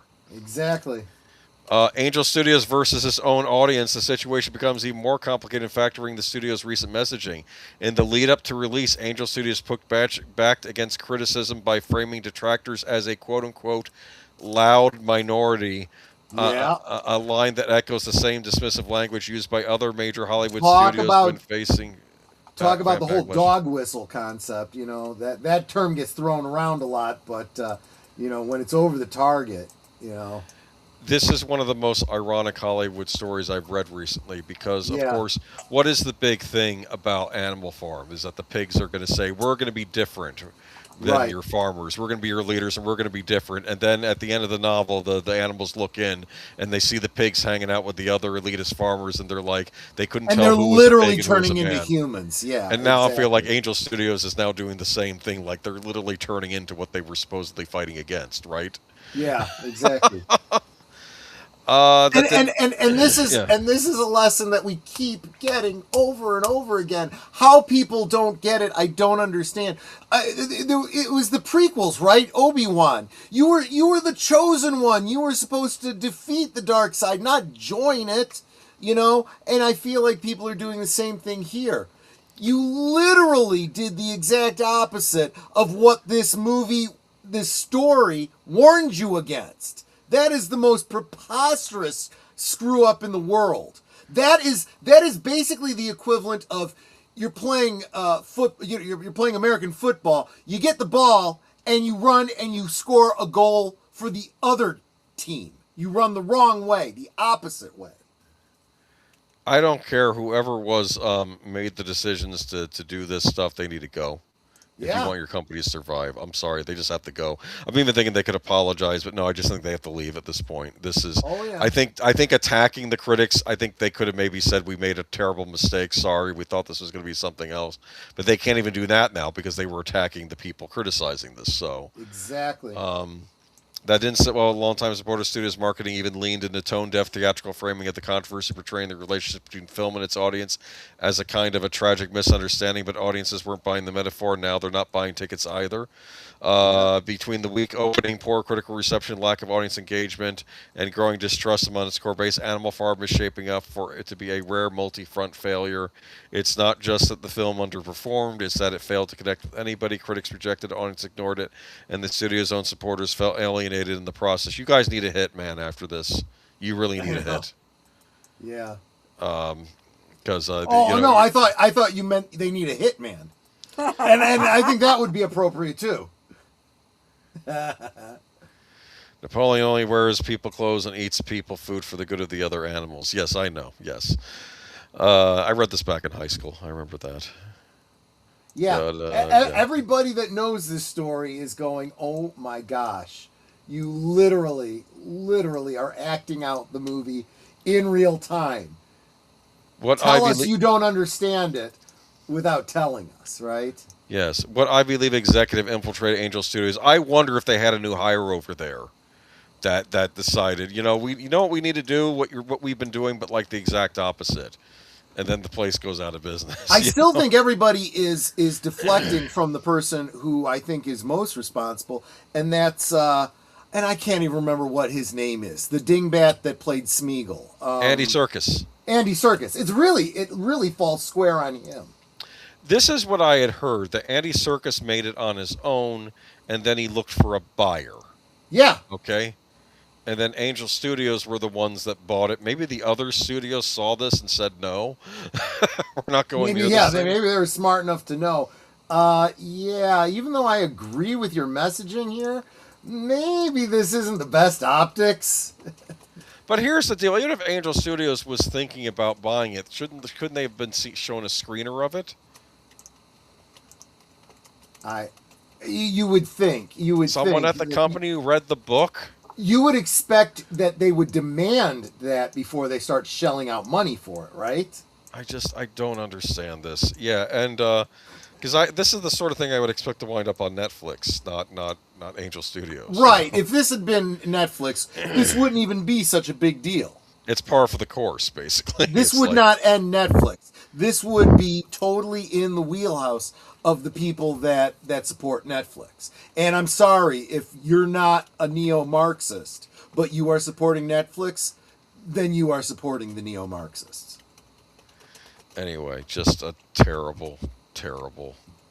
This is bad, and we'll be doing a follow up on what Angel Studios has. And it's actually, I do want to go back and be as intellectually honest as possible. I realize that Animal Farm isn't just an anti-communist story. It's not really.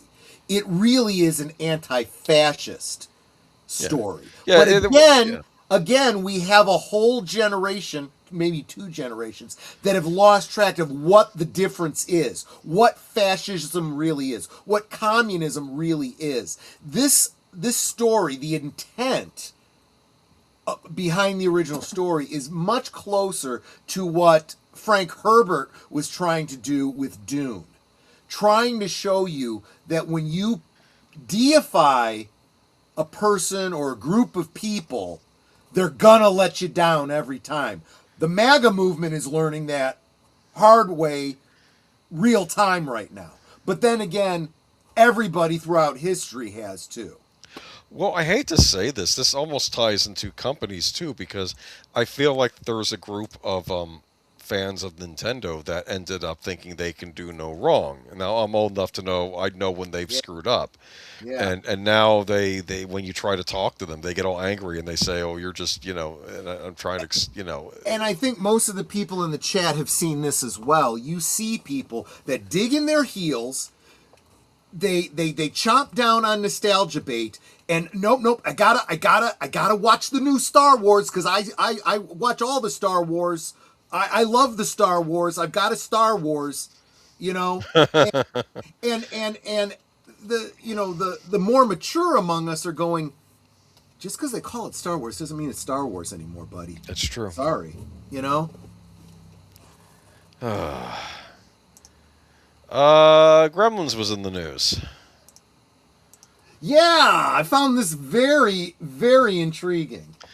Gremlins 2.5-hour assembly cut just screened in Los Angeles. The 2+ hour assembly cut of Joe Dante's original horror classic Gremlins turns out it actually does exist, and it just screened for the first time in Los Angeles. Long rumored and thought lost, this rough cut captures Gremlins before it became the film we now know. Title card explained at the beginning of the screening. Source from a 1983 first assembly VHS. It preserves deleted scenes, alternate takes, and creative paths that we ultimately left behind.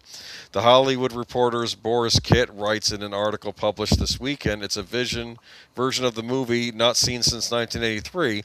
It wasn't even supposed to still exist, but we definitely tell you that yes, Virginia, there is a 2.5+ hour cut of Gremlins. According to the report, this rough assembly cut of Gremlins, around 2 hours 35 minutes long, and it was unveiled as part of a secret screening attended by a select group of filmmakers and fans. This particular cut is from Joe Dante's personal collection, and Ian Grant from the Gremlins Museum cleaned up and digitized the footage from Dante's personal VHS tape. The cut features plenty of unseen character arcs and alternative takes. Kid explains the first gremlin doesn't even show up until an hour in. Once the nasty little buggers do, however, there's a lot of time spent on them. The chaos at the bar goes on for 10 more minutes. Yeah. Yes, we even get to see them walk. This is the kind of, and while I'm glad to hear this is out there, it does make it so that only an elite group got to see it, and all of us are kind of going, well, what about us? This is the kind of thing that used to be the DVD extras that used to make, look, I just spent back then, say $10 to go see a movie, and I'm going to spend another $20 to buy the DVD because I love the movie so much I'll want to watch it at least a couple more times, and there's a bunch of extra footage on there that give me behind the scenes, alternate takes, all this kind of stuff. So it's absolutely worth it. So you have those multiple revenue streams. Where is that now? Okay. That doesn't exist. Well, it's because Warner Brothers owns Gremlins. However, I do want to give you a ray of hope on this. It still would require Warner Brothers to allow this to come out, but Arrow Video has done a lot of Warner Brothers remasters recently, and I could see them wanting to get their hands on this cut and putting it as a bonus feature on like the collector's edition. So, yeah. Because I'm very curious about this, because we've seen that with Superman. Right. You know, Warner Brothers, to their credit, they did put out a Blu-ray of the television cut. They call it now the Richard Donner cut. I'm not sure if it was or not. But well, I'm not talking about the one that was released years ago. This was one that was released after that, which was the television version, which was the 4-hour version. Because what happened was the fans had created it themselves from television edits and whatnot, and spliced it all together. And they received a cease and desist, and the fan says, "Look, we'll take it down. We're not trying to, make any money on you or something. If you put this out, we will all buy it." And Warner Brothers was like, okay. And what's interesting was with that cut, I think that they're like they said you see extended jokes that don't quite work, like with Gene Hackman, but you can see where they were going with things, right? And I think they could do that. I think they could release that Batman Forever extended cut. I think people would want to get a look at that. I think at this point, if they've given us the fucking, what's it called, the Snyder cut of his frickin' ridiculous Justice League movie, for crying out loud, I think all the movies deserve these alternate cuts out there. And because again, they're not taking anything away from the original. The originals are out there. You know, they're there, they're available, they're the officials. But hey, you want to pay for another copy that's got an alternate ending or some added footage in the middle? Okay. Please do it. I'm not even saying I'm interested in those particular things, but someone is. Make the money. Yeah. And yeah, exactly. I don't see the harm in it. And Right. yeah. According to this, late Polly Holiday's Mrs. Deagle is one of the characters that's more fleshed out in this extended version, which Is features that the one that was played by Flo from Alice? maybe the one that wanted to kill his dog. Remember? Yeah. I liked her. Yeah. A Well, I subplot. mean, I didn't like her. I hated her, but I Well, liked no, but her. she's fascinating. She reminds you of the Yeah. villain from It's a Wonderful Life, right? The Mr. Kind of, Potter, yeah. and a little bit of Elmira Gulch from both. You know, From yeah, exactly. Wizard of Oz, yeah. Right. A subplot of Mrs. Deagle trying to foreclose on everyone's houses. Oh, features okay. Gal Gadot. I remember hearing that. Yeah, because it's the kind of lore that you're like, well, I didn't see that in the movie, but it totally makes sense. You know. Will the Gremlins assembly cut ever be seen outside of secret screenings? That remains to be seen. But the good news for now is that it does exist. Okay. Well, Warner Brothers, just reach out to Arrow and let them do what they do. Okay. I know. Really. I got the Arrow edition of The Mask, the Jim Carrey movie. I like that one a lot. I gotta do a retrospective on The Mask. Remember The Mask? Yes, I do. That was a heck of a movie too. Yeah. How many With private a horrible sequel. Let's see how many private collection of cuts of films will enter the public awareness as more boomers stakeholders pass. Will we get Spielberg leaks? Yeah, I don't know. Spielberg is probably pretty tight-lipped. But I will give Spielberg credit. He would release his extended versions of certain movies. Like I know we got the Close Encounters extended cut from him. Right. Remember that happened. Well, and I also appreciate that, you know, when he tried to do his special edition of E.T., a la George Lucas, he was like, yeah, you know what? Maybe not such a great idea. I'll give you both versions. And you Well, no, choose which one you want. he was okay at the time, but he did make sure they released both versions. In retrospect, now he says he shouldn't have done that redo. He said it was He shouldn't a have bad done idea. it all, he says? Yeah, he said it was a mistake he made. He shouldn't have done it. Well, I think it I was coming off of appreciate- the. Go ahead. Mhm.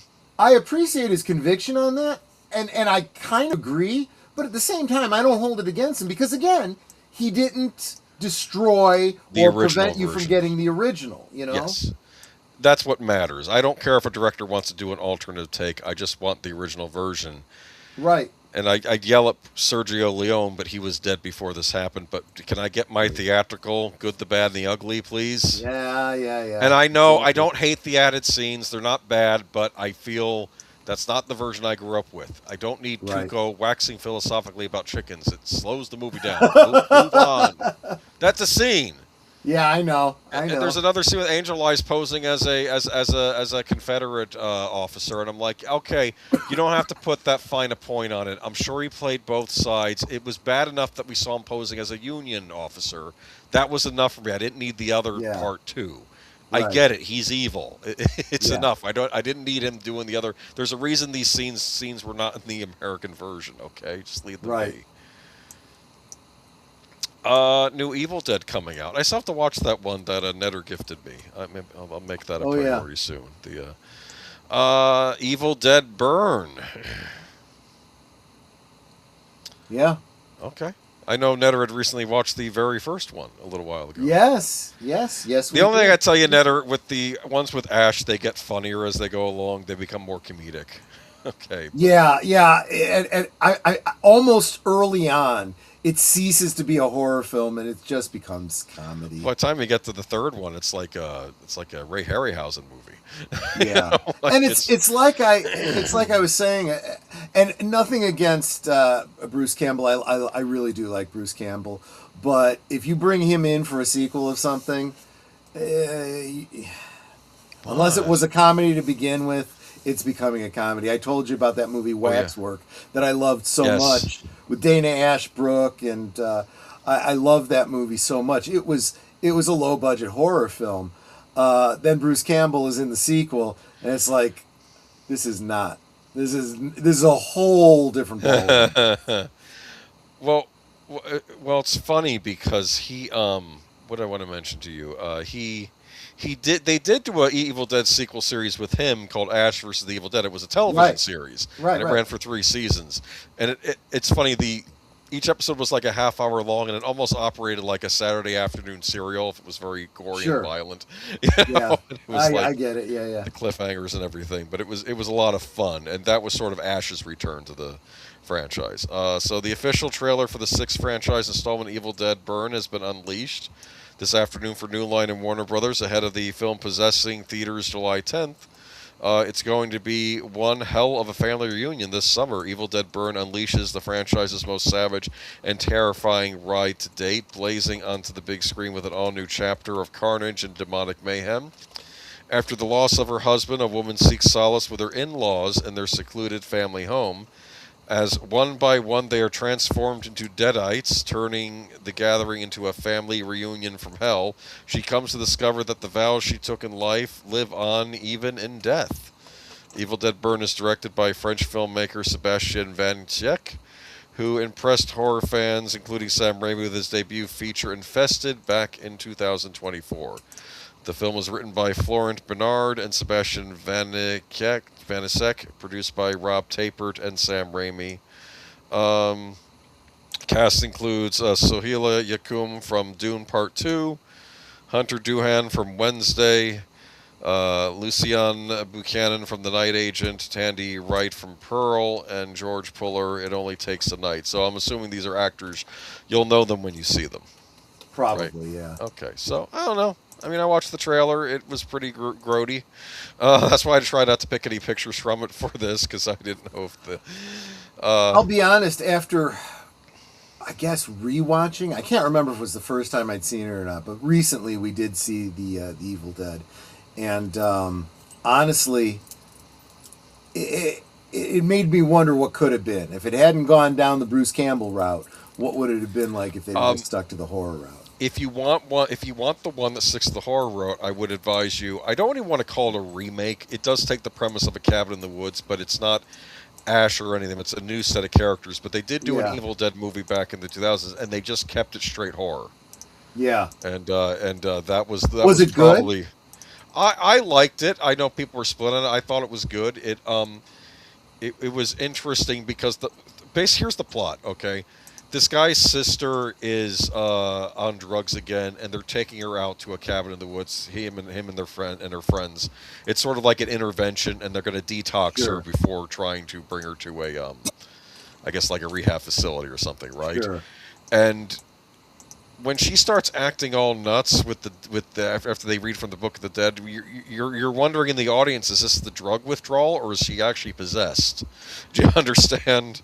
Which exactly? Sort of plays on there. Yeah. See, it's funny because even before I was married to Netter, I used to have these very similar conversations with my mom about horror movies, and it was always that frustration that it's like, sometimes these people are just so stupid. If they just listen, if they just pay attention, if they'd whatever. And that's kind of part of the fun of the horror movies, yelling at the screen, don't go into the room, turn on the damn light, you idiot, don't split up, all that kind of stuff. But I've noticed that modern films some of them are actually getting a little smarter, where you see people, when they make what you being the omniscient audience sees, they're making a mistake, but you could totally understand why they're doing it. You don't believe the person telling you they saw a ghost or whatever because they're freaking detoxing from drugs. Of course they're hallucinations. Of course you're not going to immediately assume, oh, the dead are coming back to life. You're going to assume exactly what you would expect. They're detoxing. Yeah. And to be fair, the characters in this were more like regular people. They weren't like typical Hollywood horror protagonists where it's the rich kids from the suburbs. I mean, I could tell these kids were probably somewhat working class. Like the one guy had a job as a high school teacher, and that's why he was the one translating the Book of the Dead because he's found this book up in the cabin, But I liked it for what it was. It was a straight up horror movie, and I wouldn't mind seeing a return to the comedic form, but I get they're trying to go to the more serious route. I got to watch the last one. I'll have to give my verdict on that soon. But yeah, so that's coming out this summer, and you know, demonically possessed zombies. Basically, that's what this is, right? Yeah. Yeah, exactly. The Deadites, ancient Sumerian demons, right? That's what they call them. Exactly. I'll tell you what. If we've learned anything from Ghostbusters, those ancient Sumerians had a lot of supernatural crap going on.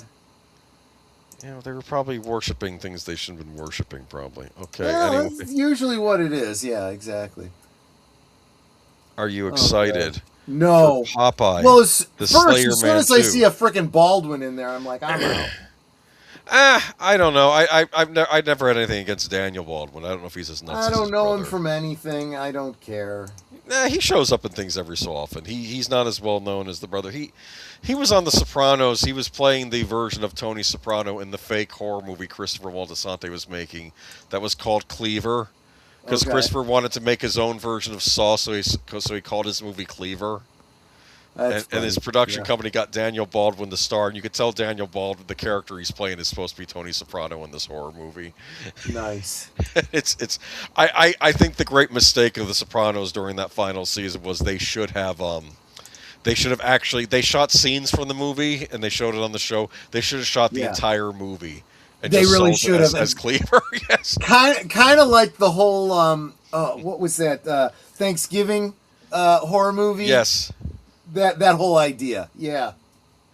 Well, some of those for the Grindhouse thing, I remember Robert Rodriguez says for Machete, he had shot like half the movie Yeah. already.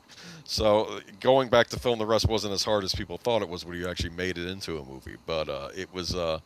But yeah, here we have Popeye. Wait, are you telling me that the movie that movie that we saw, some of that footage was originally the footage that was filmed for the Grindhouse thing? Machete? Yes, the live action, the full length Machete. Some of that was Really? footage from the Grindhouse. No, because he said he had shot a lot of footage for that because he was expecting at some point Grindhouse there'd be more Grindhouse movies. So I'm just while they had the spare time, I'm just going to keep shooting. That's Danny Trejo. very interesting. And he did end up making two of the Machete movies. He was going to do a part 3. And I think the big joke was it was going to star Leonardo DiCaprio, but he was going to be wearing the mask for the whole movie of the villain. It was Machete in space, and it was looking like Star Wars. In fact, you know what it was Wow. looking like? It was looking like one of those Star Wars knockoff movies from the 1970s when exactly. they were going to do the Exactly. sequel. I think he had like instead of a lightsaber, it was like a light machete instead in the trailer. Of course. Popeye the Slayer Man 2 underway with Daniel Baldwin and Avriana Rose joining cast and first look revealed. Well, Popeye the Slayer Man 2, the sequel to the public domain horror movie released last year. It's not public domain. The movie is a public domain. It's based on a public domain character. Right. Has begun filming in upstate New York with a new cast additions including And that kind of mistake in an article like that could be very, very dangerous. Yeah, I know. So really pay attention and understand that don't believe everything you're reading in these kinds of articles. I'm sure ChatGPT did its best. I'm kidding, of course. Okay. And Avriana Rose, the caretaker. The film concerns Popeye, the legendary sailor man whose consumption of contaminated spinach in the first film made him a madman killer, going on a rampage and getting revenge after his home was destroyed. As police zero in and a strange family try to reach out to what's left of him. This movie is bigger and bloodier than the first, more kills and gore, and more Popeye backstory, said producer Jeff Miller. Fans of the original won't be disappointed, and we believe we'll get new fans with this one. There were fans of the original? Did you see it? I did not, but apparently it did pull a profit. That is the upside to movies like this, is that low budget maximizes potential profit. So... Is Big Al in the chat? Did you see this movie?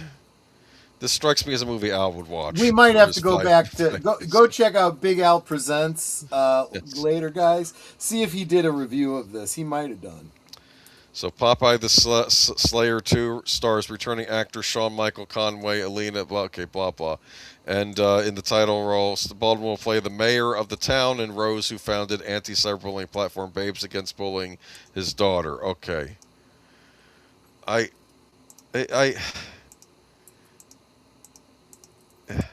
okay, I want out of this timeline. I just want out of this timeline. Nothing is right in the world anymore. I can't even.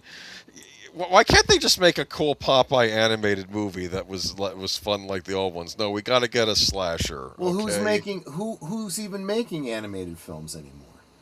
Yeah, that's a good point. Apparently, they did a very good Animal Farm animated movie in the 1950s. That at least Oh was yes, a lot better. yes. Yes. It's that footage that a lot of people have been using in their YouTube commentaries. Yes. In fact, you know what was interesting? The children's literature podcast lady. I don't know her name off the top of my head, but she. I posted on one of your feeds about the. She did a review of the movie, of the Angel Studios movie. Yeah. And she said she needed to eat a bacon sandwich during the review as therapy. She said that, and what was funny was she always gives like something for like the number of Snapes. Like, is it 4 out of 5 Snapes, referring to Harry Potter, for children's literature? I think she gave this one like negative 99 Snapes or something. Jeez. She hated it with a passion. She really did. Good. Yeah, but she's kind of funny though. But moving on, though, we get to... Look at that. Honestly, that is so creepy. I was like, kind of interested.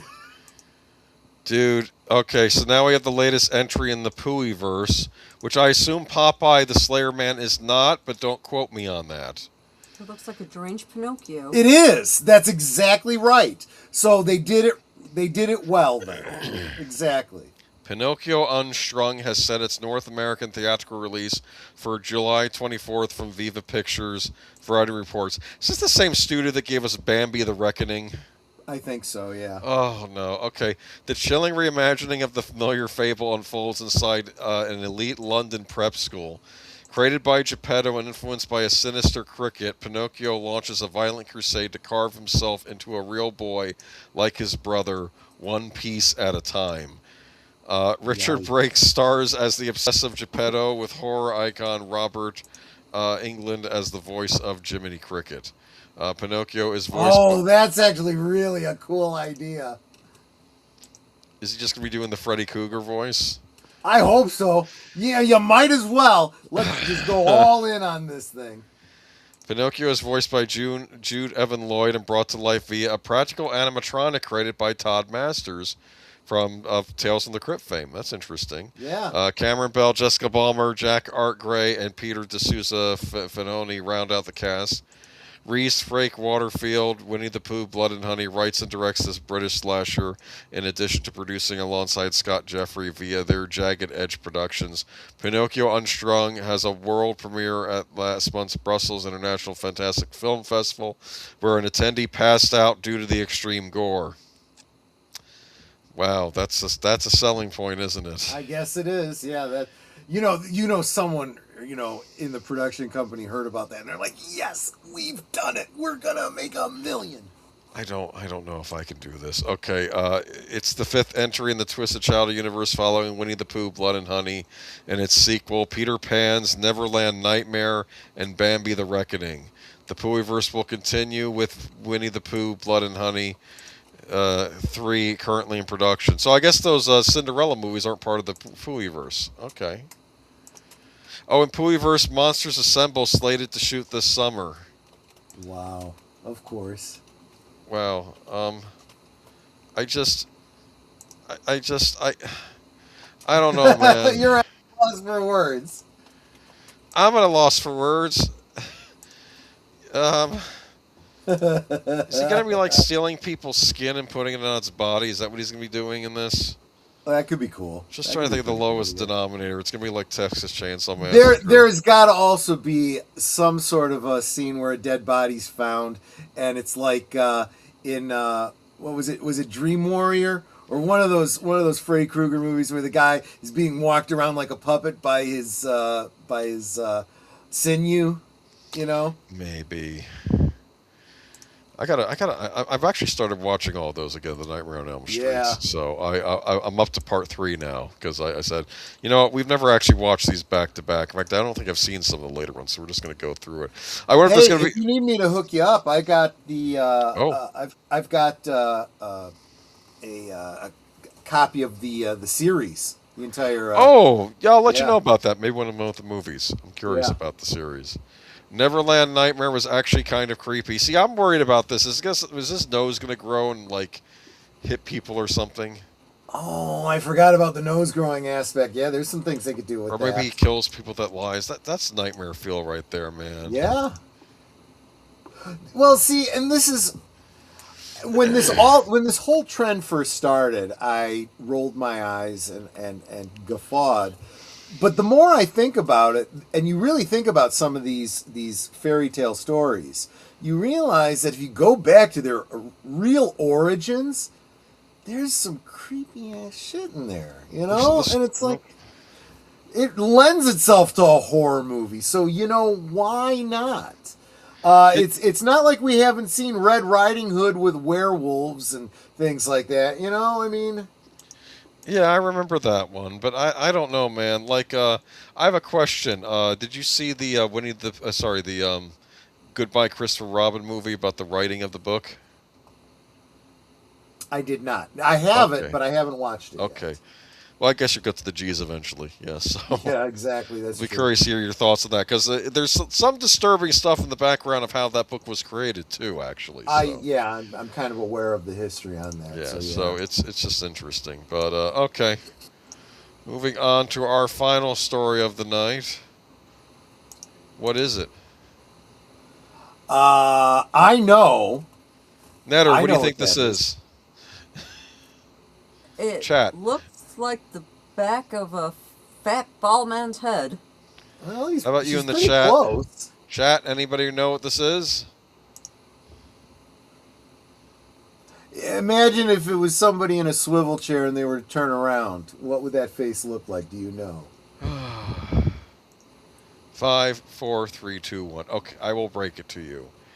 It is the Crystal Lake first look at young Jason Voorhees. Makes perfect sense. Yeah. We're still waiting to find out the premiere date for Peacock's upcoming Friday the 13th prequel television series, Crystal Lake. But the wait is almost over. Showrunner Brad Caleb Kane from It Welcome to Derry is promising some big news early next week. Brad Caleb Kane writes on Instagram, news coming Monday, we're all doomed. While you wait, check out the first look at the return of a young Jason Voorhees below, and look at that. That's his back of his head, man. Yep.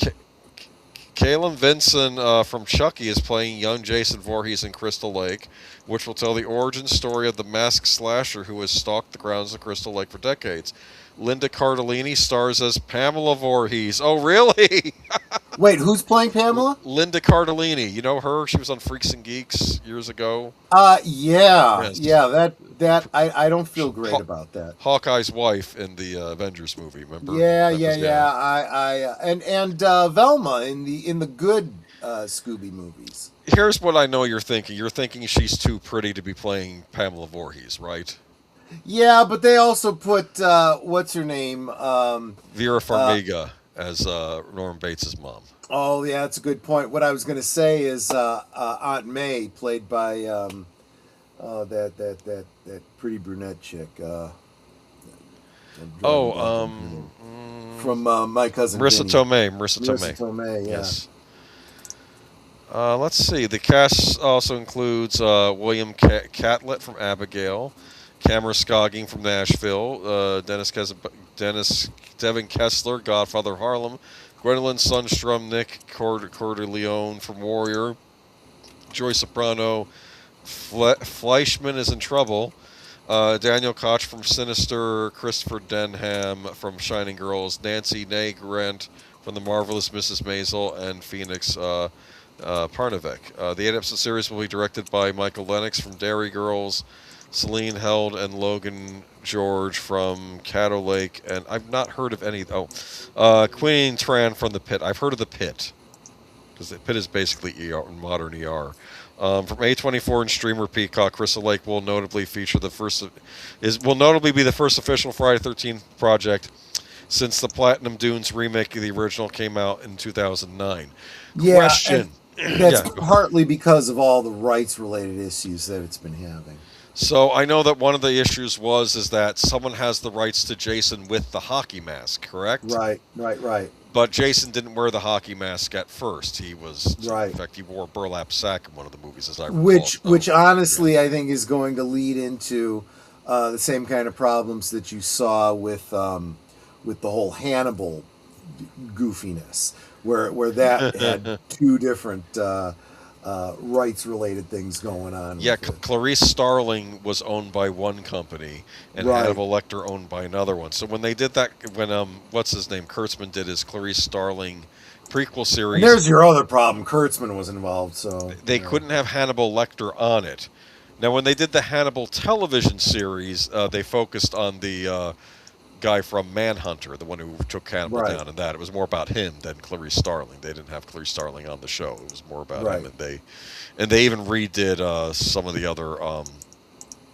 What did they redo? I think they redid that one. I guess the Hannibal movie, the third movie, they redid that on the show as well. Anyway, it was an interesting show. I like Mads Mikkelsen as Hannibal Lecter. He gave it a different take than Anthony Hopkins. Like, it's one of these instances where you have another actor doing a great performance of a character that was notably done by somebody else, but he made it his own. sure. He didn't do it quite like, for instance, you always got the opinion that maybe this Hannibal Lecter had Eastern European roots. He didn't have an accent, but you could sort of. He had a slight accent, Sure. and it was kind of there. And I think who was it? Was it Ian Holm played him in the original Manhunter? He was also very good as Hannibal Lecter. So you've had different actors giving different portrayals of Hannibal Lecter besides Anthony Hopkins. But anyway, here we have young Jason Voorhees, the series. Yeah. The Pillsbury Doughboys. I would delete. Did you Right. already bring that up? Yes. I had The brought it Elephant up, Man. but yeah. You know, you think about it, the Elephant Man as a story could have gone very differently if. That's true. Yes. I'm waiting for the Elephant Man as a slasher movie now, right? Which would completely assassinate that character of the real person. Because the whole point It's was funny he you was a say that monster. because there were a lot of. I've talked before about the Horror Clicks game that I collected. Yeah. And some of the characters that they had in there. There was this really great, very hard to Ryan get Cox, my premium mistake. premium Dracula figure, and the figure was Vlad Tepes putting someone up on a pike. But he had a reversible card, so his stats could either be the original Impaler or it could be the Vampire. But they also had a premium figure that was the Elephant Man. And it was literally, you think about the deformities of the Elephant Man on one side of the body. The other side of the body was gray flesh with like a trunk hanging off the side of his face. What? Yeah, it was really bizarre. And, because again, this was a horror game that was meant to portray monsters, so they did like these fictionalized versions of some of these characters. Yeah, but the thing with the Elephant Man is society saw him as a monster, but he wasn't anything but, Right. Yes, Right. he was a gentle soul. Yes, but anyway. Well, I mean, you could say the same thing about, Pinocchio was a poor, unfortunate, misguided, needed to grow up kind of soul who learns to be a real boy because he matures.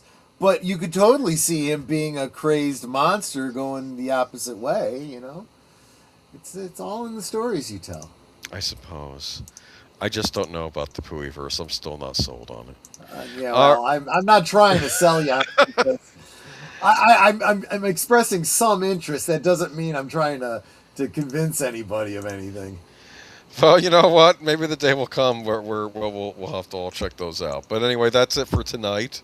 Yeah. We have. I should have asked. I think he has a member stream. That's coming what I up saw on after his this. channel. Yeah. That's right, member stream tonight. And then at 11 o'clock, you were doing Doctor Who rewatch, right?